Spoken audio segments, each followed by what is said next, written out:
Now I am going to deal with the gardener, the most completed story of the collection.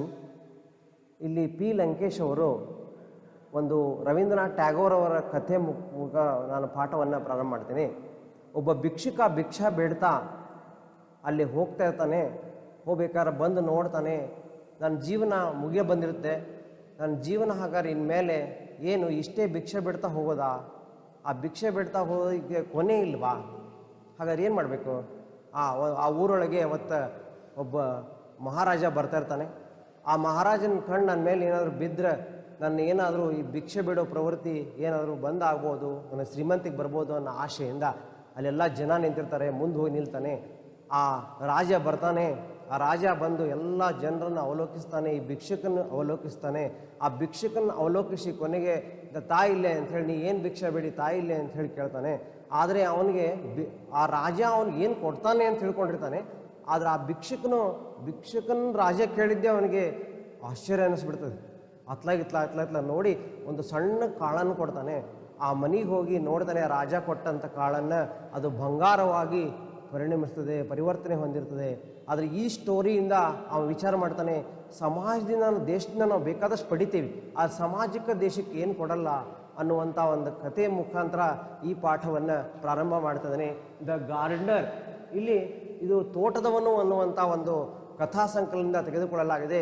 ಈ ತೋಟದವನು ಒಂದು ಸ್ಟೋರಿಯನ್ನು H S Raghavendra Rao, translator, a good writer, ಅವರು ಹೋಗರೆ ಇದನ್ನು ನಮಗೆ ಗಾರ್ಡನರ್ ಅನ್ನುವಂಥ ಒಂದು ಕೃತಿಯನ್ನು ಕೊಟ್ಟಿದ್ದಾರೆ, ಸಣ್ಣ ಕಥೆಯನ್ನು.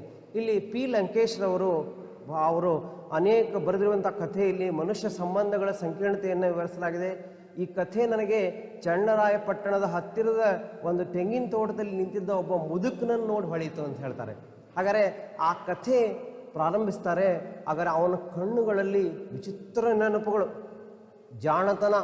ಹಾಗಾದರೆ ಬಲಿಷ್ಠವಾಗಿದ್ದ ಆತ ಒಂದು ಕೈಯಾಗ ಸಲಿಕೆ ಹಿಡಿದಿದ್ದ, ಇನ್ನೊಂದು ಕೈಯಾಗ ವೃತ್ತಪತ್ರಿಕೆ ಹಿಡಿದಿದ್ದ ಅನ್ನುವಂಥ ಈ ಕಥೆ ಪ್ರಾರಂಭ ಆಗ್ತಾ ಇದೆ.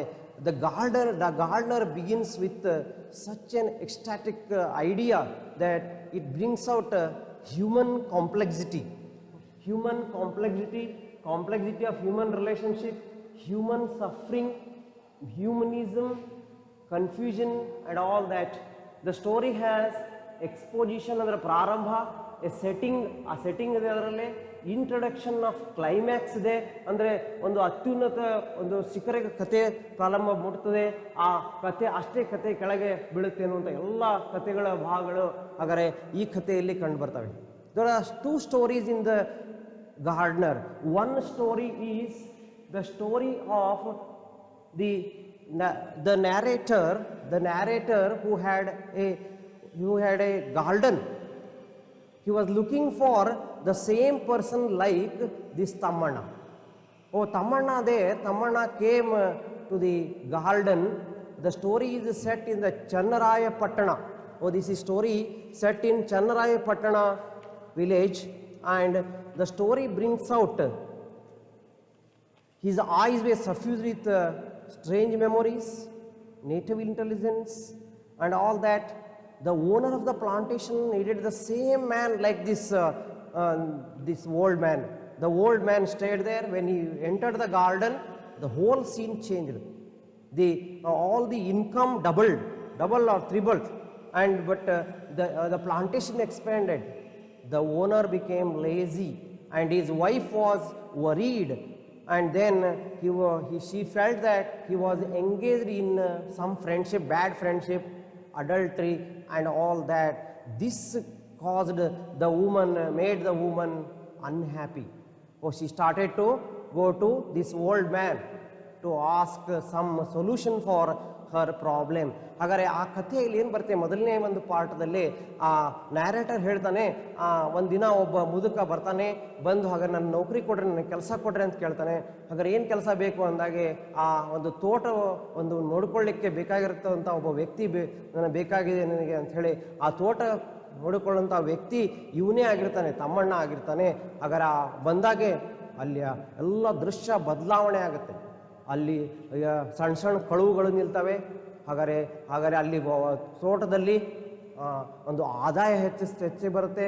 ಅವನು ಪ್ಲಾಂಟೇಶನ್ ತೋಟ 10 ಎಕರೆ ಇದ್ದದ್ದು 50 ಎಕರೆ 20 30 40 50 60 ಎಕರೆ ಅದರ ವಿಸ್ತರಣೆ ಆಗುತ್ತೆ. ಆದರೆ ಅವನು ಸೋಮಾರಿ ಆಗಿಬಿಡ್ತಾನೆ. ಆ ಒಂದು ಓನರ್ ಮಾಲೀಕ ಸೋಮಾರಿ ಆಗಿಬಿಡ್ತಾನೆ.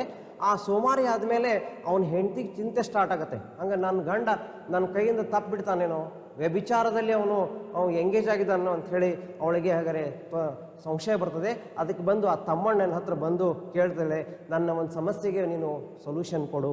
ಹಾಗಾದ್ರೆ ಅವನು ಹೇಳ್ತಾನೆ, the old man when the woman came there, the wife of the woman came there and she needed some solution and all that, and she sat on the embankment of the well and he gave her some tender coconut, and after getting that coconut the old man began his narrative where the second story starts. ಇಲ್ಲಿ ಎರಡನೇ ಕತೆ ಪ್ರಾರಂಭ ಆಗ್ತದೆ. ಆ ಒಂದಿನ ತೋಟಗಾರ ಹಾಗಾದ್ರೆ ಆಕೆಯನ್ನು ಸಂಧಿಸಿದಾಗೆ ಅವನು ಹೇಳ್ತಾನೆ, ತನ್ನ ಕಥೆಯನ್ನು ಪ್ರಾರಂಭ ಮಾಡ್ತಾನೆ. ನಾನು ಯಾವುದೋ ಒಂದು ಊರಿನಲ್ಲಿ ಇದ್ದೆ, ಹಾಗಾದ್ರೆ ಯಾವುದೋ ಒಂದು ಊರಿನಲ್ಲಿ ಇದ್ದಾಗ ನನಗೆ 1,000 ಎಕರೆ ಜಮೀನಿತ್ತು. ಹಾಗೆ ಸ್ಟಾರ್ಟ್ ಮಾಡ್ತಾನೆ. ನಾನು Thammanna starts his narration in the second part. The second part of the story is narrated by Thammanna. He is the protagonist of the story because here ನಾವು ರೌಂಡ್ ಕ್ಯಾರೆಕ್ಟರ್ ಅಂತ ಹೇಳ್ತೇವೆ. Thammanna, there are 4 characters in the story. The owner of the plantation, his wife, very important character, Tammanna, who is a round character, Shakespearean character, round character. His character, we feel like Macbeth and Hamlet and all that. He said, I had some friend with my friend that he was the asset possession. He was the possession in the story. The story was second story is here. The old man came to the garden walking hundreds of miles. He felt that he had this rising of the action starts here. The old man narrates his second part, and he had everything: 10 acres of land, a fine house, friends. The most important possession was Sangoji or Basvaya. ಅವನಿಗೆ ಆಸ್ತಿ ಇತ್ತು, ಹೊಲ ಇತ್ತು, ಬೇಕಾದಷ್ಟು ಆಸ್ತಿ ಇತ್ತು. ಆದರೆ ಅವನು ನನ್ನ ದೊಡ್ಡ ಆಸ್ತಿ ಅಂದರೆ ಸಂಗೋಜಿ ಅಥವಾ ಬಸವಯ್ಯ ಅಂತ ಹೇಳ್ತಾನೆ. ಹಾಗಾದ್ರೆ ತಮ್ಮನಿಗೆ ಕನ್ಫ್ಯೂಸ್ ಆಯ್ತು. He was confused and continued the story. Thammanna and Basavayya at the beginning they were showing some competition, rivalry and competition both are shown here. Basvaya, Tammanna, if Tammanna bought 4 acres of land and acquired 10 friends, Basvaya acquired 15 admirers. Their rivalry reached a climax. All the land in the village either belonged to Tammanna or Basvaya. Tammanna had 1,000 acres of land, Basvaya had 800 acres of land. ಅವರಿಬ್ಬರು ನಡುವೆ ವೈರತ್ವ ಬೆಳೀತು. ಮೊದಲು competition ಇತ್ತು, ವೈರತ್ವ. ಮೊದಲಿಗೆ ಇವನಿಗೆ 10 ಎಕರೆ ಇತ್ತು, ಅವನಿಗೆ 15 ಎಕರೆ ಇತ್ತು. ಇವನಿಗೆ 15 ಜನ ಹೊಗಳು ಭಟ್ರಿದ್ರು, ಅವನು 20 ಜನ ಹೊಗಳು ಭಟ್ರಾಯ್ತು. ಆ ಇಡೀ ಊರಿನ ಜಮೀನೆಲ್ಲ ಬಸವಯ್ಯಂದರ ತಮ್ಮಣ್ಣದ. ತಮ್ಮಣ್ಣನಿಗೆ 1,000 ಎಕರೆ ಹೊಲ ಇದ್ದರೆ ಬಸವಯ್ಯನಿಗೆ 800 ಎಕರೆ. Basvaya was very angry at this, and he sent some of his friends saying that I will buy 200 acres of land. But Tammanna said that he will purchase all the land that belong to Basvaya. ತಮ್ಮಣ್ಣನಿಗೆ ಹೇಳಿ ಕಳಿಸಿದ, ನಾನು ನಿನ್ನ 200 ಎಕರೆ ಹೊಲ ಕೊಡ್ತೀಯೋ ಇಲ್ಲ ಅಂತ ಹೇಳಿ ಕಳಿಸಿದ. ಇಲ್ಲ ಅಂದ, ನಿಂದ ಅಷ್ಟು ಹೊಲ ಕೊಡು ಅಂತ ಹೇಳಿ. ಹಾಗಾದ್ರೆ ಇಲ್ಲೇ ವೈರತ್ವ ಬೆಳೀತಾ ಬೆಳೀತಾ ಬೆಳೀತಾ ಹೋಯ್ತು. ಅವಾಗ ಏನು ಮಾಡಿದ, Basavayya sent some of his friends and acquired 200 acres of land belong to Tammanna and put a fence around it. ಬೇಲಿ ಹಾಕಿ 200 ಎಕರೆ ಹೊಲವನ್ನು ವಶಪಡಿಸ್ಕೊಂಡ. ಹಾಗಾದ್ರೆ ತಮ್ಮಣ್ಣನ friends, the friends of Thammanna said, go to the police, take the course of law. ನೋಡ್ರಿ, ಎಲ್ಲದಕ್ಕೂ course of law ಅಂತ ಹೇಳಿ ನಾವೆಲ್ಲ ಬಡಬಡಿಸ್ತಾ ಇರ್ತೀವಿ. ಅದಕ್ಕೆ ಆ ಫ್ರೆಂಡ್ಸ್ಗಳು ಹೇಳಿದರು, ನೀನು ಕಾನೂನು ಕೈಯ ತಗೋಬೇಡ, ಪೊಲೀಸ್ ಇದ್ದಾರೆ, ಕಾನೂನು ಇದ್ದಾರೆ, ಹೋಗಿ ನೀನು ಅಂತ ಹೇಳಿ. But Thammanna wanted to take a new step.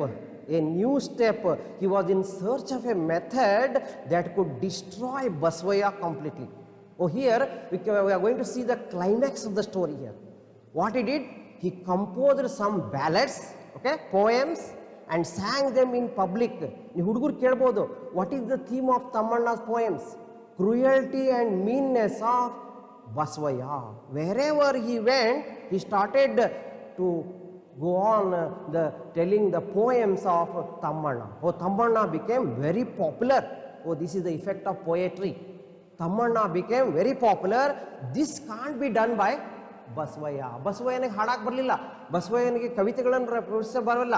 He was regarded as the best poet of the times. ಅದಕ್ಕೇನು ಮಾಡಿದ ಬಸವಯ್ಯ? ಹಿ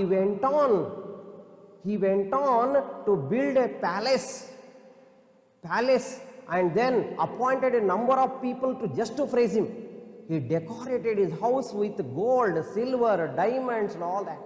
And he invited the poets, the musicians and all that. But the people who went there said that his house was empty without the books of Thammanna. ನಿನ್ನ ತಮ್ಮಣ್ಣನ ಪುಸ್ತಕಗಳಿಲ್ಲ, ಹಾಗಾದ್ರೆ ನೀನು ನಿನ್ನ ಮನೆ ಹಾಗಾದ್ರೆ ಖಾಲಿ ಕಾಣ್ತಾ ಇದೆ ಅಂಥೇಳಿ ಆ ಹೋಗಿ ಬಂದಂಥ ಜನ ಬಸವಯ್ಯನಿಗೆ ಹೇಳಿದರು. ಬಸವಯ್ಯನ ಮತ್ತು ಸಿಟ್ಟು ಜಾಸ್ತಿ ಆಯಿತು. ಹಾಗಾದ್ರೆ ವೈರತ್ವ ಬೆಳೀತಾ ಹೋಯಿತು. So the enmity between Thammanna and Basavayya, the rivalry between Basavayya and Thammayya reached from finite to infinite. One day, Basavaya came to know that Tammanna was ill. Oh, Basavaya was the happiest man because he surpassed Tammanna, and he said that health is wealth. Maintain the health. You can sing the poems, you can compose the ballads, but you don't have any good health. At this, Tammanna wanted to have another method of punishing Basavaya. ಹಂಗಾರೆ ಇನ್ನೂ ಬಸವಯ್ಯ ಭಾಳ ಊರ್ಯಾಕತ್ತಾನೆ, ಇವನನ್ನು ನಾನು ಇನ್ನೂ punishment ಮಾಡಬೇಕು, ಶಿಕ್ಷೆ ಮಾಡಬೇಕು ಅಂತ ಹೇಳಿ he sent a message saying that Tammanna was dead. Tammanna was dead, and Tammanna gave up all the land that belonged to him there, and he started walking away for hundreds and hundreds of miles. When once Tammanna was passed away, the news went on there, he forgot all the enmity. After some time, Basavaya also died, Tammanna said. So Tammanna also forgot all the poems and ballads. ಹಾಗಾದ್ರೆ ಏನಾಯ್ತು ಇಲ್ಲಿ ಘಟನೆ ಏನಾಯ್ತು ಅಂದರೆ, ತಮ್ಮಣ್ಣನಿಗೆ ಹಾಗಾದ್ರೆ ಏನು ಕಳಿಸಿದ, ಈ ಸರಿ ತಮ್ಮಣ್ಣ ಸತ್ತ ಅಂಥೇಳಿ ಸುಳ್ಳು ಸುದ್ದಿಯನ್ನು ಬಿಡಲಾಯಿತು. ಹಾಗಾದರೆ ಅದನ್ನು ಸುಳ್ಳು ಸುದ್ದಿ ಹಬ್ಬಿಸಿದ್ರೆ ಇವನಿಗೆ ಪನಿಷ್ಮೆಂಟ್ ಕೊಟ್ಟಂಗಾಗತ್ತೆ. ಆ ಪನಿಷ್ಮೆಂಟ್ ಕೊಟ್ಟಂಗಾಗತ್ತೆ ಅಂತ ದ್ಯಾಟ್ ಹಿ ವಾಸ್ ಡೆಡ್ ಅಂತೇಳಿ ಪನಿಷ್ಮೆಂಟ್ ಕೊಟ್ಟಂಗಾಗತ್ತೆ ಕಳಿಸಿದ್ರು. ಅಷ್ಟೊತ್ತಿಗೆ ಆ ಬಸವಯ್ಯ ಸ್ವಲ್ಪ ದಿವಸ ಆದಮೇಲೆ ಅವನು ಸಾಯ್ತಾ ಇದ್ದಾನೆ. ಅವನು ತಮ್ಮಣ್ಣ ಎಲ್ಲ ಕವಿತೆಗಳನ್ನು, ಲಾವಣಿ ಪದಗಳನ್ನು ಎಲ್ಲ ಹಾಗಾದ್ರೆ ಅವನು ಮರೀತಾ ಇದ್ದಾನೆ. Because human nature is really strange. When he goes on explaining all the things here, human nature is very strange. He goes on to develop the enmity, the rivalry. It has no end. Oh, one day the Russia said to America that I will not wage a war against you. Then war against America. So this leads to agony and boredom of America. ಈಗ ನಮಗೆ ಇವತ್ತು ಒಂದು ದಿವಸ ಪಾಕಿಸ್ತಾನದವರು ಭಾರತದ ಮೇಲೆ ಜಮ್ಮು ಕಾಶ್ಮೀರದ ಬಾರ್ಡರ್ದಲ್ಲಿ ಯಾವುದೇ ತೊಂದರೆ ಕೊಡಲ್ಲ, ಚೈನಾ ಯುದ್ಧ ಸಾರಲ್ಲ ಭಾರತ ಮೇಲೆ ಅಂತ ಹೇಳಿಬಿಟ್ರೆ ಭಾರತಕ್ಕೆ ಅಗರ ಪಾಕಿಸ್ತಾನಕ್ಕೆ ಎಷ್ಟು ಖುಷಿ ಆಗುತ್ತೆ, ಪಾಕಿಸ್ತಾನಕ್ಕೂ ಖುಷಿ ಆಗುತ್ತೆ, ಭಾರತ ಖುಷಿ ಆಗುತ್ತೆ. ಆದರೆ ಆ ಖುಷಿಯಲ್ಲಿ ಬೋರ್ಡಮ್ ಬರುತ್ತೆ. ಅದಕ್ಕೆ ಅದು ಅಂಥ ಘಟನೆಗಳು ಸಂಭವಿಸಲಿ. So the poet's wish is that P. Lankesh dreams that such incidents will happen, such incidents will come. One day there will be a day when America, that Pakistan and China will say that I am the friend, we are the friends of India. ಹೇಳ್ತಾರೆ ಅಂತ. Okay, the plot takes a turn.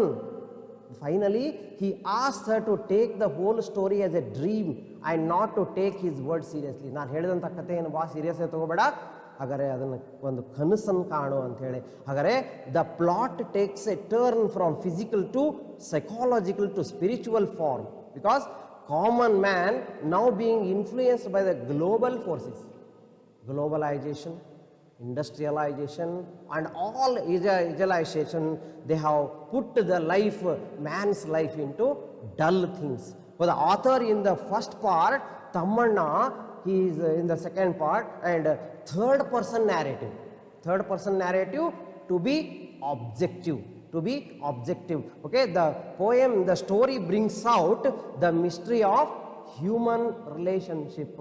ಹಾಗಾದರೆ ಈ ಸುಂದರವಾದ ಒಂದು ಇಲ್ಲಿ Gardner ಅನ್ನುವಂಥ ಕಥೆಯಲ್ಲಿ ಆ ತಮ್ಮಣ್ಣನ ಸಲಹೆಗಾರ ಹೇಳ್ತಾರೆ ಅವನಿಗೆ, ಕೋರ್ಟ್ಗೆ ಹೋಗು, ನೀನು ನಿನ್ನ ಜನರನ್ನ ಕಳಿಸ್, ನಾವು ರೆಡಿ ಅದೇವಿ ಅವನು ಅಟ್ಯಾಕ್ ಮಾಡೋಕ್ಕೆ ಅಂತ ಹೇಳ್ತಾನೆ. ಆದರೆ ಅವ ಒಪ್ಪಲ್ಲ. ಅವ್ನು ಹೇಳ್ತಾನೆ, ಈ ತಮ್ಮಣ್ಣನ ಯಾರು ಬಸವಯ್ಯನನ್ನು ನಾಶ ಮಾಡೋಕ್ಕೆ ಒಂದು ದಾರಿಯನ್ನು ನಾನು ಹುಡುಕಿದ್ದೇನೆ. ಅದು ಏನು ದಾರಿಪ ಅಂತಂದ್ರೆ, ಈ ಒಂದು ಬಸವಯ್ಯ ಅವನನ್ನು ನಾಶ ಮಾಡೋದು ನನಗೆ ಗೊತ್ತಿದೆ ಅಂಥೇಳಿ ಹಾಗಾದರೆ ಆ ಕವನಗಳನ್ನು ಪ್ರಾರಂಭ ಮಾಡ್ತಾನೆ, ಲಾವಣಿ ಪದಗಳನ್ನು ಬರೀತಾನೆ. ಆ ಲಾವಣಿ ಪದಗಳನ್ನು ಹಾಗಾದ್ರೆ ಏನು ಮಾಡ್ತಾನೆ, ಲಾವಣಿ ಪದದ ಮೇನ್ ಥೀಮ್ ಏನಾಗಿತ್ತು, ಅವನ ಕೆಟ್ಟತನ, human meanness and cruelty of Basavaiah. ಅದನ್ನು ಬರಿತಾ ಹೋಗ್ತಾನೆ. ಅವನ ಖ್ಯಾತಿ ಎಲ್ಲ ಕಡೆ ಹಬ್ಬುತ್ತದೆ. ಸಮಾಜದ ಗಣ್ಯರು, ರಾಜಕಾರಣಿಗಳು, ಜಾನಪದ ವಿದ್ವಾಂಸರು, ವಿಮರ್ಶಕರು ಎಲ್ಲರೂ ತಮ್ಮಣ್ಣನ್ನು ಹೊಗಳಾಕತ್ರು. ಅವನ ಸಾಹಿತ್ಯ ಕೃಷಿಯನ್ನು ಹೊಗಳತೊಡಗಿದ್ರು. ಇವೆಲ್ಲ ಬಸವಯ್ಯ ಮೈ ಪರ್ಚ್ಕೊಂಡ್ಬಿಟ್ಟ. ದೊಡ್ಡ ಅರಮನೆ ಕಟ್ಟಿಸಿದ, ಬಂಗಾರ ವಜ್ರಗಳನ್ನು ಅಲಂಕರಿಸಿಕೊಂಡ ಮನೆಯನ್ನು. ಆದರೆ ಆ ತಮ್ಮಣ್ಣನ, ಆ ಬಸವಯ್ಯನ ಮನೆಗೆ ಬಂದಂಥ ಅತಿಥಿಗಳು ಹೇಳಿದರು, ತಮ್ಮಣ್ಣನ ಪುಸ್ತಕವಿಲ್ಲದೆ ನಿಮ್ಮ ಮನೆ ಖಾಲಿಯಾಗಿದೆ. ಹಾಗಾದರೆ ಅವಾಗ ಏನು ಮಾಡ್ತಾನೆ, ತಮ್ಮಣ್ಣನಿಗೆ ಕಾಯಿಲೆ ಆಗಿದೆ ಅನ್ನುವ ಸುದ್ದಿ ಬಸವಯ್ಯ ತಿಳಿತು. ಆ ಬಸವಯ್ಯ ಹಾಗಾದರೆ ಆರೋಗ್ಯದ ಮೂಲಕ ನಾನು ತಮ್ಮಣ್ಣನ ಸೋಲಿಸ್ತೀನಿ, ಅಂತ ಹೇಳಿ ಲೆಕ್ಕ ಹಾಕತೊಡಗಿದ. ಹಾಗಾದರೆ ಅವ ಏನು ಮಾಡಿದ, ಈ ಸತ್ತು ಹೋಗ್ಬಿಟ್ರೆ ಏನಾಗುತ್ತೆ ಅಂಥೇಳಿ ಆ ಸತ್ತಂಥ ಸುಳ್ಳು ಸುದ್ದಿ ಬಿಡ್ತದಾನೆ. ಆ ಬಸವಯ್ಯನಿಗೆ ನನ್ನೊಂದಿಗೆ ಹಾಗಾದರೆ ಸ್ಪರ್ಧಿಸಲಿ ಅವಕಾಶನೇ ಇರೋದಿಲ್ಲಲ್ವ, ಅದಕ್ಕೆ ಎಲ್ಲವನ್ನು ಬಿಟ್ಟು ಮರೆತು ಬಿಟ್ಟ. ಎಲ್ಲಿ ಹೋದ, ಅದೇ ತೋಟಗಾರನ ತಮ್ಮಣ್ಣ ಅಂತಾನೆ. ನಂತರ ಕೆಲವೇ ದಿನಗಳಲ್ಲಿ ಬಸವಯ್ಯನೂ ತೀರಿ ಹೋಗ್ತಾನೆ. ಇದು ನಡೆದ ಕಥೆ ಎಲ್ಲ, ಕೇಳಿದ ಕಥೆ. ಬಸವಯ್ಯ ತೀರಿ ಹೋದ ಮೇಲೆ ಎಲ್ಲ ಲಾವಣಿ ಪದಗಳನ್ನು ಮರೆತು ಹೆಸರಾಗಿದ್ದ ನಾನು ಐ ವಾಸ್ ಪಾಪ್ಯುಲರ್ ಮ್ಯಾನ್, ನಾವ್ ಐ ಆಮ್ ಆ್ಯನ್ ಇನ್ಎನಿಮೇಟ್ ಮ್ಯಾನ್. ಹಾಗಾದರೆ ನಾನು ಇಲ್ಲೇ ಅನಾಮಧೇಯನಾಗಿದ್ದೇನೆ. ನಾನು ಈ ಕಥೆಯನ್ನು ಹೇಳಲೇ ಇಲ್ಲ, ನೀವು ಕೇಳಲೇ ಇಲ್ಲ ಅನ್ಕೊಡ್ರಿ ಅಂತ ಹೇಳ್ತಾನೆ. ಆದರೆ ನಿನ್ನ ಗಂಡನ ಸ್ಥಿತಿ ಅದೇ ಆಗಿರುತ್ತೆ. ನಿನ್ನ ಗಂಡನ ಮೇಲೆ ನೀನು ಅನ್ಡ್ಯೂ ಪ್ರೆಷರ್ ಹಾಕಬೇಡ. ನೀನು ಹಾಗಾರೆ ನಿನ್ನ ಗಂಡನನ್ನು, ಅವನ ಮನಸ್ಸನ್ನು ಗೆಲ್ಲಿಸ್ಲಿಕ್ಕೆ ಪ್ರಯತ್ನ ಮಾಡು. ಹಾಗಾದರೆ ಈ ಒಂದು ಕಥೆಯನ್ನು, ದ ಗಾರ್ಡ್ನರ್ ಕಥೆಯನ್ನು ಅನೇಕ ನಾವು ವ್ಯೂಸ್ ಪಾಯಿಂಟ್ಗಳಲ್ಲಿ ವಿಚಾರ ಮಾಡ್ಬೋದು. ಯಾಕಂದರೆ the qualities of old man Impress the narrator. Hard work, punctuality, and then honesty, all these qualities. And then the owner of the garden became lethargic. ನಾವು ಏನು ಕೆಲಸ ಇಲ್ಲದ, ಯಾಕಂದರೆ ಎಲ್ಲ ನಮಗೆ ವಾಷಿಂಗ್ ಮಷಿನ್ ಕೆಲಸ ಮಾಡುತ್ತೆ, ಫ್ರಿಜ್ ಕೆಲಸ ಮಾಡುತ್ತೆ, ಎಲ್ಲ ಕೆಲಸ ಮಾಡೋದ್ರಿಂದ ಹ್ಯೂಮನ್ ಹ್ಯಾವ್ ಬಿಕಮ್ ಲೇಜಿ. ಹಾಗಾದರೆ ಅವನು ಸಹಿತ owner of the garden lazy ಆಗ್ತಾನೆ. ಅವನನ್ನು ಹಾಗಾದ್ರೆ ಬದಲಾವಣೆ ಮಾಡೋಕೆ ಅವಳು ಹೆಂಡತಿ ಪ್ರಯತ್ನ ಮಾಡ್ತಾಳೆ. Okay, Thammanna considers his rival Basavayya an important position. ನೋಡ್ರಿ, ಸಮಾಜದಲ್ಲಿ ಪ್ರತಿಯೊಬ್ಬ ವ್ಯಕ್ತಿನೂ ಒಂದು ಆಸ್ತಿನೇ.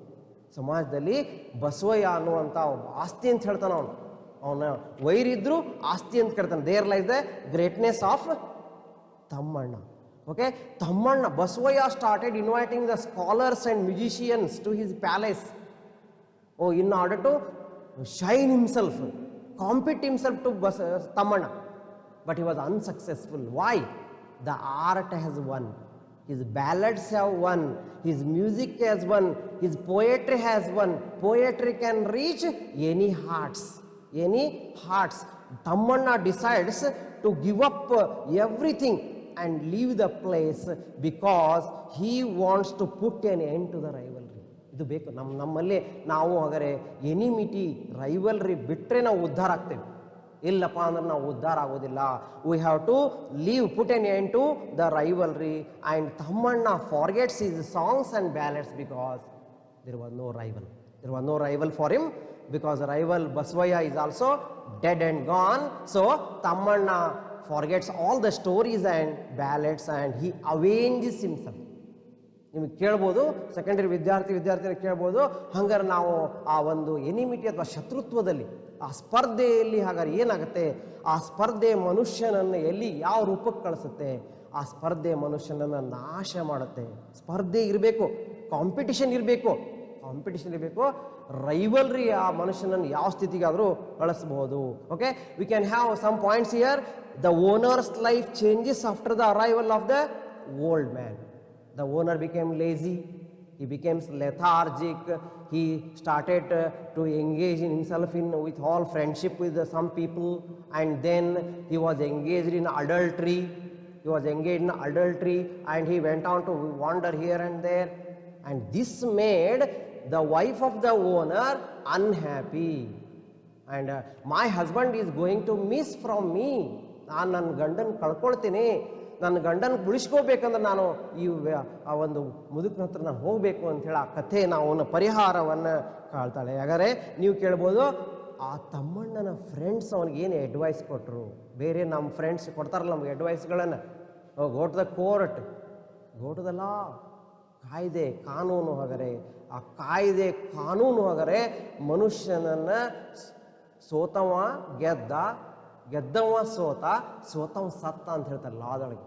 ಅದಕ್ಕೆ ಅನವಶ್ಯಕ ಹಣ ದುಂದು ವೆಚ್ಚವನ್ನು ತಪ್ಪಿಸ್ಬೇಕಂತ ಹೇಳಿ ಕವಿ ಇಲ್ಲೇ ನಮ್ಗೆ ಅನೇಕ ಒಂದು ಮೆಸೇಜನ್ನು ಕೊಡ್ತಾ ಇದ್ದಾನೆ. ಹಾಗಾದರೆ ಬಸವಯ್ಯನ ಒಂದು ನೇಚರ್ ಏನಿರುತ್ತೆ, ಆ ಬಸವಯ್ಯನ ನೇಚರ್ ನೀವು ಚೇಂಜ್ ಮಾಡೋಕ್ಕೆ ಪ್ರಯತ್ನ ಮಾಡ್ಬೋದಾಗಿತ್ತು. 100 ಎಕರೆ ಕೊಟ್ಟಿದ್ದು ಇಬ್ಬರದು ಈಕ್ವಲ್ ಆಗಿತ್ತು. ಹಂಗೆ ಕಥೆಯನ್ನು ಆ ಕವಿ ಇಲ್ಲತ್ತೆ. ಪಿ ಲಂಕೇಶ್ ಅಂತಂದರೆ ಇಂಥ ರೈಟರ್ ಅನ್ನೋರು, ಆ ಪಿ ಲಂಕೇಶ್ ಅನೇಕ ಆಪ್ಷನನ್ನು ಕೊಡ್ತಾರೆ ಸೆಕೆಂಡ್ ಇಯರ್ ವಿದ್ಯಾರ್ಥಿನಿಯರಿಗೆ. ಏನಪ್ಪ ಅಂದ್ರೆ 200 ಕೊಡೋ ಬದಲಿ 100 ಕೊಟ್ಟಿದ್ರೆ ಅವ ವೈರತ್ವವನ್ನು ಮರೆತು ಬಿಡ್ತಿದ್ದೇನೋ ಅಂತ. ಆದರೆ ಯಾರೂ ತಯಾರಿರಂಗಿಲ್ಲ. ಪಾಕಿಸ್ತಾನದವರು ಭಾರತದ ಮೇಲೆ ಆಕ್ರಮಣನೋ ಯಾವುದೋ ನಾವು ಗಡಿಯಲ್ಲಿ ತೊಂದರೆ ಕೊಡೋದು ಬಿಡೋದಿಲ್ಲ. ಯಾಕಂದರೆ ಅವು ತೊಂದರೆ ಕೊಡಲಿಲ್ಲ ಅಂದರೆ ಅವ್ರ ಸರ್ಕಾರ ಉಳಿಯೋದಿಲ್ಲ. ಚೈನಾ ತೊಂದರೆ ಕೊಡಲಿಲ್ಲ ಅಂದರೆ ಅದು ಸೂಪರ್ ಪವರ್ ಆಗಬೇಕು ಹೊಂಟಿದೆ, ಆ ಸೂಪರ್ ಪವರ್ ಆಗಲ್ಲ ಅಂತ ವಿಚಾರ ಮಾಡ್ತೇವೆ. ಆ ಕವಿ ಇಲ್ಲೇ ಎಲ್ಲ ವಿಷಯಗಳನ್ನು ತನ್ನ ಕಥೆಯ ಮುಖಾಂತರ he brings in so many things through this essay, because the rivalry between Tammanna and Basavaya keeps moving from the visible domain to invisible. Visible to invisible. That visible to invisible is brought out here. First it starts from competition, then it ends in rivalry and the death of Basavaya and all that. The manipulator like Tammanna turns reflective towards the end of his life. ನಾನು ಹಿಂಗೆ ಮಾಡಬಾರ್ದಾಯಿತು, ತಮ್ಮಣ್ಣನಿಗೆ ಅನಿಸ್ತದೆ ನಾನು ಹೀಗೆ ಮಾಡಬಾರ್ದಾಯಿತು, ನಾನು ಒಂದು ನನ್ನ patience, ನಾನು ಹಾಗಾದ್ರೆ ನನ್ನ ಒಂದು ತಾಳ್ಮೆಯನ್ನು ತೋರಿಸ್ಬೇಕಾಗಿತ್ತು, ಬಸವಯ್ಯನ ಮನಸ್ಸನ್ನು ಗೆಲ್ಲಬೇಕಾಗಿತ್ತು. ಇವತ್ತು ಮನಸ್ಸುಗಳ ಒಂದು ಸಮ್ಮಿಲನ ಭಾಳ ಇಂಪಾರ್ಟೆಂಟ್. ಮನಸ್ಸುಗಳನ್ನು ಗೆದ್ದರೆ ಅನೇಕ ಸಮಸ್ಯೆಗಳು ಪರಿಹಾರ ಆಗ್ತಾ ಇದೆ. ಮನಸ್ಸುಗಳನ್ನು ಗೆದ್ರೆ ಅನೇಕ ಸಮಸ್ಯೆಗಳನ್ನು ಪರಿಹಾರ ಆಗ್ತವೆ. ಇವತ್ತು ರೈತರ ಮನಸ್ಸನ್ನು ನಾವು ಗೆಲ್ಲಕ್ಕೆ ಪ್ರಯತ್ನ ಮಾಡಿದರೆ ಅನೇಕ ಸಮಸ್ಯೆಗಳು ಪರಿಹಾರ ಆಗ್ತವೆ. ಆದರೆ ಇಲ್ಲಿ ರಷ್ಯಾ ಮತ್ತು ಅಮೇರಿಕಾ ಅದನ್ನ ಯಾಕೆ ಹೇಳಿದ್ದಾರೆ ಅಂದರೆ, Thammanna P Lankesh wants to make the story more and more analytical, because he wants to bring in the things which are going in and around us. Super powers ಇದ್ವು ಯಾವ್ಯಾವು? America, Russia. ಅಮೇರಿಕಾ ಏನಾದರೂ ಒಂದು statement ಕೊಟ್ಟರೆ ಅದಕ್ಕೆ ರಷ್ಯಾ ವಿರೋಧ ಮಾಡ್ತಿದೆ. 2 ಗುಂಪುಗಳು, ಅಮೇರಿಕದ ಸಂಗಡಿಗರು, ರಷ್ಯಾದ ಸಂಗಡಿಗರು.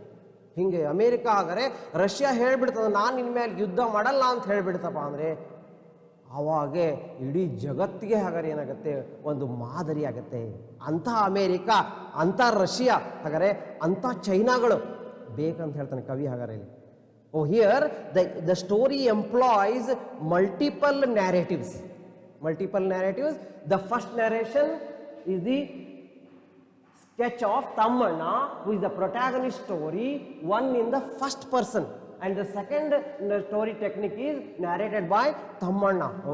Double story technique, stream of conscious technique is there found in the lesson. ಹಾಗಾದ್ರೆ ಈ ಕಥೆಯನ್ನು ಭಾಳ ಕನ್ಫ್ಯೂಸ್ ಮಾಡ್ಕೊಳ್ಳೋದು ಬೇಡ ನಾವು. ಯಾಕಂದರೆ ಈ ಕಥೆಯನ್ನು ಬರೆದವರು ಪಿ ಲಂಕೇಶನವರು ತಮ್ಮ ಒಂದು ಸಿನಿಮಾ ಯಾರಾದರೂ ಕೇಳಿದರೆ ಪಲ್ಲವಿ ಅಂಥೇಳಿ ಅದನ್ನು ಬಿರುಕು ಅನ್ನುವಂಥ ಒಂದು ಅದು ನಾವೆಲ್ ಕಾದಂಬರಿಯ ಮೇಲೆ ಆಗ ಬರೆದಿದ್ದಾರೆ. ಅವರು ಈಡಿಪಸ್ ಕಾಂಪ್ಲೆಕ್ಸ್ ಇರ್ಬೋದು, ಹಾಗಾದರೆ ಸೋಫೋಕ್ಲಸ್ ಇರ್ಬೋದು, ಅನೇಕ ಕಥೆಗಳನ್ನು ಕೆರೆ ನೀರನ್ನು ಕೆರೆಗೆ ಚೆಲ್ಲಿ ಅಂತುವಂಥ ಹಾಗಾದರೆ ಅದನ್ನು ನಾವು ಕಲೆಕ್ಷನ್ ಆಫ್ ಶಾರ್ಟ್ ಸ್ಟೋರೀಸ್ ಇರ್ಬೋದು ಅವನ್ನೆಲ್ಲ ಓದ್ತಾ ಹೋದರೆ ನಮಗಿಲ್ಲಿ HS ರಾಘವೇಂದ್ರ ರಾವ್ ಅನ್ನೋರು ಪ್ರೊಫೆಸರ್ ಆಫ್ ಕನ್ನಡ ಒಂದು ಸುಂದರವಾದ ಕಥೆಯನ್ನು ಕೊಟ್ಟಿದ್ದಾರೆ. ಪ್ರೊಫೆಸರ್ ಆಫ್ ಕನ್ನಡ ಅವರು he worked in national college Jayanagar Bengaluru, Kannada University, Hampi Central Institute of Indian Language, Mysore, and he is a well-known critic and translator. ಆಗ ಅಂಥವರು ನಮಗೆ ಇಂಗ್ಲೀಷ್ ಕಥೆಯನ್ನು, ಸುಂದರವಾದ ಕಥೆಯನ್ನು ಕೊಟ್ಟಿದ್ದಾರೆ. ಆ ಕಥೆಯನ್ನು ಕೊನೆಗೆ ನಾವು ಒಂದೆರಡು ಸೆಂಟೆನ್ಸ್ಗಳನ್ನು ನೋಡಬೇಕಲ್ಲೇ. Forgive me unable to elaborate, I have told you whatever I felt as it is, I had seen all this in a dream. ಕವಿ ಹೇಳ್ತಾನೆ, ಹಾಗಾದ್ರೆ ಇದನ್ನೆಲ್ಲ ನಾನು ಹೇಳಿದ್ದು ಮರ್ತು ಬಿಡು, ನಾನು ನಿನಗೆ ವಿವರಿಸಿದ್ದು. ಹಾಗಾದ್ರೆ ಆ ಹೆಣ್ಣು ಮಗಳಿಗೆ ಹೇಳ್ತಾನೆ, ನೀನು ಹಾಗಾದ್ರೆ ನಾನೆಲ್ಲ ಹೇಳಿದ್ದು ಮರ್ತು ಬಿಡು, ಕನಸಂತ ಕಾಣು. ಹಾಗಾದ್ರೆ ಆ ಕನಸಂತ ಕಂಡ್ರೆ ನಿನಗೆ ಆ ಕನಸನ್ನು ವಿಚಾರ ಮಾಡ್ತಾ ಹೋದರೆ, ಅಮ್ಮ do not think otherwise, just assume I did not tell you any of this, or this think all this happened in a dream. The laborers have started going home. The young child of Lokya Paintswell is bedridden with fever. I shall pay him visit. Oh, even we have to look upon and we have to take the care of the poor people. That is all the lesson explained in the lesson here. ಹಾಗಾದ್ರೆ ನಾವು ಬಡ ಜನರನ್ನ ಮನುಷ್ಯರಂತೆ ಕಾಣಬೇಕು, ಬಡ ಜನರನ್ನ ನಮ್ಮವರಂತೆ ಕಾಣಬೇಕು. ಓ, he wants to dream. Oh, here P. Lankesh, he dreams here corruption free, okay, corruption free India, unemployment free India. Oh, employment should be there for all the learned people.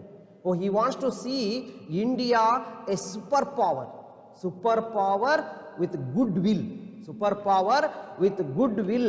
And the story has one moral. It is taken from the When the Stone Melts and Other Stories, a collection of short stories published by Sahitya Academy, translated into English by H.S. Raghavendra Rao. Okay, the story brings out human meanness, attempts to explore the evolution of post-emergency political and cultural scenario, and questions of humanism, human suffering, confusion, complexity of human relationship. ಮನುಷ್ಯನ ಸಂಬಂಧಗಳು, ನಾವು ಹೇಳ್ತೀವಿ globalisation ಬಂದಿದೆ, industrialisation ಬಂದಿದೆ, ಎಲ್ಲ issues ಬಂದಿವೆ. ಮನುಷ್ಯನ ಸಂಬಂಧಗಳು ಹಾಗಾದ್ರೆ ಸಂದಿಗ್ಧ ಆಗ್ತದೆ. ಮನುಷ್ಯನ ಸಂಬಂಧಗಳ ಕ್ಲಿಷ್ಟತೆಗಳನ್ನು ಕಾಣ್ತಾ ಇದೆ. ಮನುಷ್ಯನ ಸಂಬಂಧಗಳು ಸರಿಯಾಗಿ ರೂಪುಗೊಳ್ತಾ ಇಲ್ಲ. Oh, there is no faith between husband and wife. There is no faith between father and daughter and mother and son. Oedipus complex, all that. We have to change our attitude. We should be model for all the people of the world. ಮನುಷ್ಯನು ಒಬ್ಬ, ಹಾಗಾದರೆ ಏನಾದರೂ ಆಗು, ಮೊದಲು ಮಾನವನಾಗು. ಮಾನವೀಯತೆಯನ್ನು ಕಳ್ಕೋಬೇಡ. ನೀನು ಮಾನವೀಯತೆಯನ್ನು ರೂಪಿಸಿಕೊಂಡ್ರೆ ನೀನು ಜಗತ್ತಿನಲ್ಲಿ ಅತ್ಯದ್ಭುತ ರಾಷ್ಟ್ರ ಆಗ್ತದೆ. ಇವತ್ತು ಭಾರತ ರಾಷ್ಟ್ರಕ್ಕೆ ಇಡೀ ಜಗತ್ತಿನಲ್ಲಿ ಎಷ್ಟು ವ್ಯಾಲ್ಯೂ ಇದೆ ಅಂತಂದರೆ, because of Indian human relationships and family relationships. ಕುಟುಂಬ ಸಂಬಂಧಗಳು ಇಡೀ ಈ ಜಗತ್ತಿನಲ್ಲೇ ಭಾರತ ಸ್ಥಾನವನ್ನು ಅತ್ಯುನ್ನತ ಮಟ್ಟಕ್ಕೆ ಏರಿಸಿದೆ ನಾವು. ಯಾಕಂದರೆ ನಾವು we are ready to face even corona. ನಮ್ಮ ಕೊರೋನಾ ಡೆತ್ತು ಇಡೀ ಜಗತ್ತಿನೊಳಗೆ ಕಡಿಮೆ ಇದೆ ನಮ್ಮ ದೇಶದಲ್ಲಿ. ಹಾಗಾದರೆ ಆ ಕೊರೋನಾ ಅದನ್ನು ನಾವು ಹಿಮ್ಮೆಟ್ಟು ನಿಲ್ತೇವೆ ಅಂತಂದರೆ ನಮ್ಮ ದೇಶ ಭಾರತ ಮಾತಿಗೆ ಹಾಗಾದರೆ ಅಷ್ಟೊಂದು ಶಕ್ತಿ ಇದೆ. ಇನ್ನೂ ಹೆಚ್ಚಿನ ಶಕ್ತಿಯನ್ನು ಪಡ್ಕೋಬೇಕು ಅಂತೇಳಿ ಇಲ್ಲಿ ದ ಪ್ರೊಟ್ಯಾಗೊನಿಸ್ಟ್ ಆಫ್ ದ ಸ್ಟೋರಿ. ಯಾಕಂದರೆ ನಿಮಗೆ ಭಾಳ ಜನರಿಗೆ ಗೊತ್ತಿಲ್ಲ, ಆ ಪಿ ಲಂಕೇಶ್ ಅನ್ನೋರು ಹಾಗಾದರೆ ಆ ಪಿ ಲಂಕೇಶ್ ಇರುವಂಥ ಪತ್ರಿಕೆಗಳು ಬರ್ತಾ ಇದ್ದಾಗೆ ಅದು 15 ದಿವಸಕ್ಕೊಮ್ಮೆ ಬರ್ತಾ ಇತ್ತು. ಆ 15 ದಿವಸ ಅಂದರೆ 14 ದಿವಸ ತನಕ ಓದಿದ್ರು ಇನ್ನೂ ಜನ ಓದ್ತಾ ಇದ್ರು. 15ನೇ ದಿವಸ ಆ ಪಿ ಲಂಕೇಶ್ ಪತ್ರಿಕೆಗಳನ್ನು ಹಾಟ್ ಕೇಕ್ ಗಟ್ಟೆ ಮಾರಾಟ ಮಾಡ್ತಾಯಿದ್ರು. ಅಂದರೆ ಅವ್ರು ಹೇಳುವಂಥ ವಿಚಾರಗಳು, ಆ ವಿಚಾರಧಾರೆಗಳು, ಹಾಗಾದರೆ ಆ ಪಿ ಲಂಕೇಶ್ ಒಂದು he was an ocean C, ಒಂದು ಸಮುದ್ರ. ಎಂಥ ಸಮುದ್ರ ಅಂತಂದರೆ ಅವರಲ್ಲಿ ಅಂತ ಅತ್ಯುನ್ನತ ಶಕ್ತಿ ಇತ್ತು. ಯಾವುದೋ ಒಬ್ಬ ರಾಜಕೀಯ ವ್ಯಕ್ತಿ ಬಗ್ಗೆ ಮಾತಾಡಿದ್ರು ಅಂತಂದರೆ ಆ ವ್ಯಕ್ತಿ ಬಗ್ಗೆ ಅವ್ರು ಭಾಳ ಅಧ್ಯಯನ ಮಾಡ್ಕೊಳ್ತಾ ಇದ್ರು. We have to develop such study level techniques. We have to study, we have to be knowledgeable. ಅದನ್ನೆಲ್ಲ ಕವಿ ಹೇಳ್ತಾನೆ. ಹಾಗೆ the different driving forces that motivate human to achieve in life. If you at all you want to achieve something in life, you have to have driving forces. The story is here. It is, ನೀವು ಮೊದಲೇ sentence ನೋಡ್ಬಿಟ್ರೆ, elaboration can only impoverish this account and make it less authentic. I conceived the story in a flash ಅಂತ ಹೇಳ್ತಾನೆ. It has its genesis in my encounter with the old man. ಹಾಗಾದ್ರೆ ಆ old man ನೋಡಿದಾಗ ನನ್ನ ಕತೆ ಬಂತು. ಆ ಕಥೆಯ ಹಾಗಾದ್ರೆ ಒಂದು ಜಿನೆಸಿಸ್ ಅಲ್ಲಿ ನೋಡ್ತಾ ಇದ್ದೇವೆ. ಎಲ್ಲೇ it is set in grow near Channarayapatna ಅಂತ ಹೇಳ್ತಾನೆ. ಹಾಗಾದ್ರೆ ಅವನು ಆ ತಮ್ಮಣ್ಣನ ಕ್ಯಾರೆಕ್ಟರ್ ಸ್ಕೆಚ್ ಮಾಡ್ಬೇಕಾದ್ರೆ strange memories, native intelligence, A tall figure, then a long beak-like nose, strong muscular arms, then a newspaper tucked under his arm. ಯಾವಾಗಲೂ ನಾಲೆಜ್ ಪಡ್ಕೋಬೇಕಲ್ಲ. Newspaper tucked under his arm. He was a labourer, he was a seer, he was a philosopher, all rolled into one. Oh, let us become P Lankesh. Let us become, let us have the attitudes of P Lankesh. Let us be knowledgeable and let us be, we have to understand.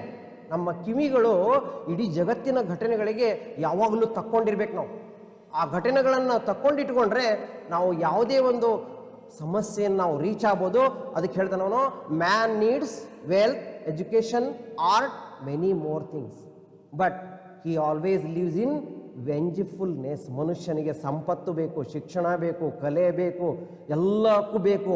ಆದರೆ ಇವೆಲ್ಲನೂ ಬಿಟ್ಟು ಮನುಷ್ಯ ಅದರ ಸೇಡಿಗೆ ಹೋದರೆ ಮನುಷ್ಯನಿಗೆ he has no reason to live in this world.